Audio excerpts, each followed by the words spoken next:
Mississippi Records. Yeah, I'm on TV right now. There's like a camera at me. I'm doing a documentary. Can I call you back? You just missed a long rant about capitalism or something. I don't remember. Yeah. Okay.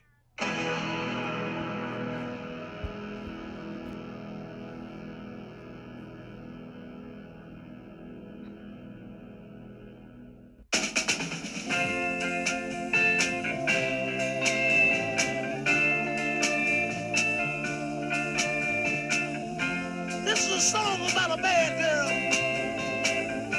Something that happened to me a long time ago. Everybody was telling me how the little girl was running around. But I had a head of my own. And I just wouldn't listen to nobody. My father, he told me, my mother sat down and cried. Said, son, this woman will break your heart. And then she'll put you down. That's when I told mama these words. Lord have mercy.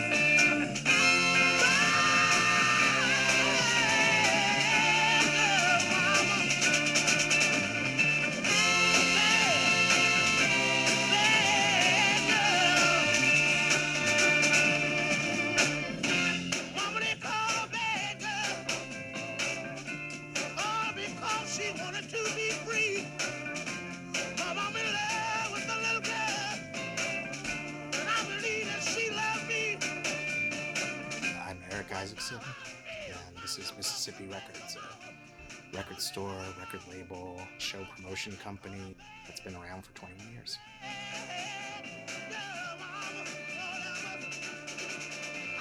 I grew up in Los Angeles, and when I was about 5 years old, my sister and I would walk home from school every day. She was 8 years old and I was 5. Back then, kids would do that. And there was two record stores on the way home. My sister and I would wander in, me as a 5-year-old, her as an 8.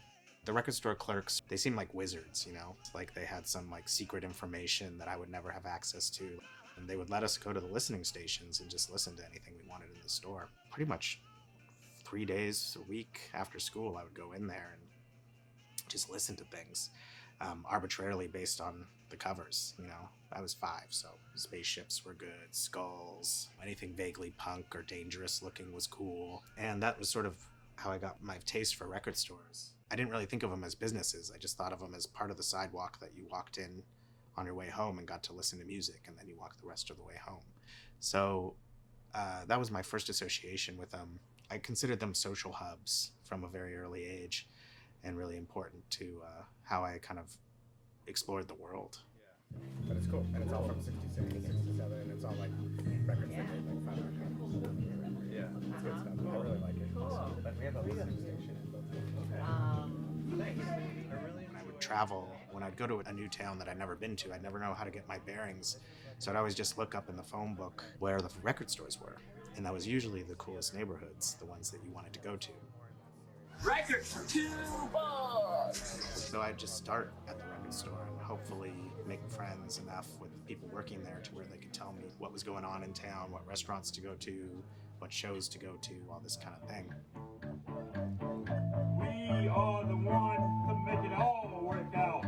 We must challenge it. I've always been interested in the idea of underground scenes. There's an artist named Lonnie Holly who did describe our label as representing all the discarded music of the world. Challenge it with all our might. The art that I like to champion with this store has always been stuff that's of the people, by the people, for the people. That's not part of a corporate structure or fed to you through an algorithm or fed to you through a corporation. I want things to be a little more connective. I'm interested in the idea of local music. Really interested in the idea of music that was produced by non-professionals, people who also worked day jobs and made music out of love, not because they were trying to make money. Things like that. The store has always had that focus from day one.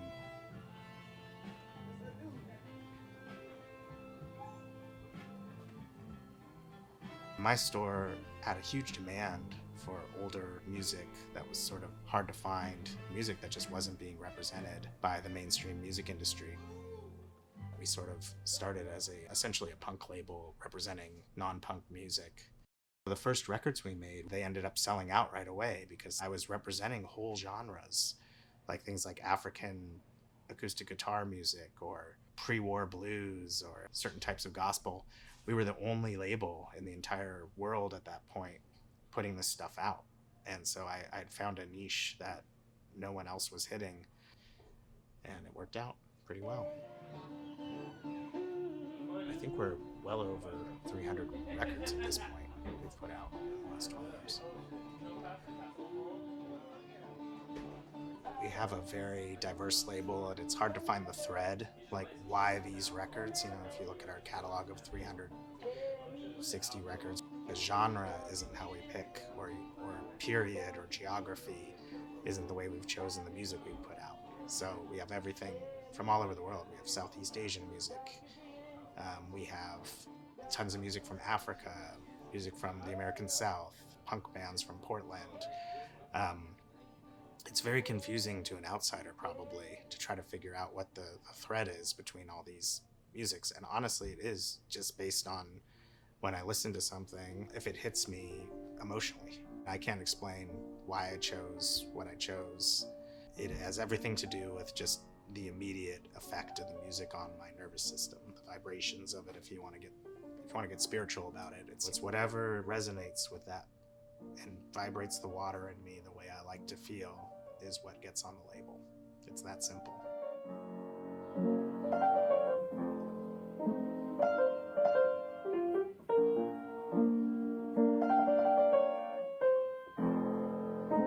Emoy Mariam Guru is an Ethiopian nun who just passed away. It's her 100th birthday right now. She died at the age of 99. And we've been lucky enough to put out a bunch of her music. She's amazing. Some people would consider this outside the mainstream, but this is actually probably the most mainstream thing on our entire label. And to have our most popular record be an Ethiopian nun who plays classical music is pretty interesting. And yeah, put it on.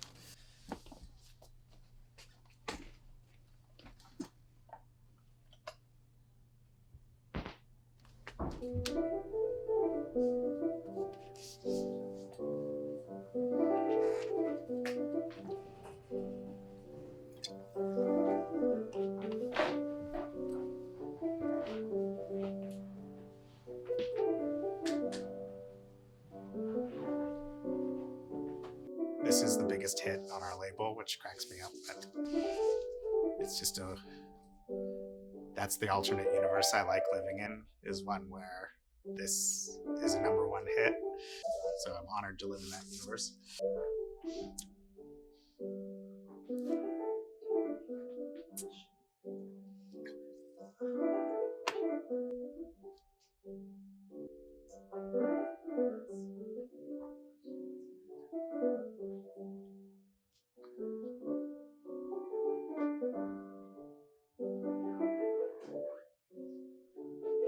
What's the best way for people to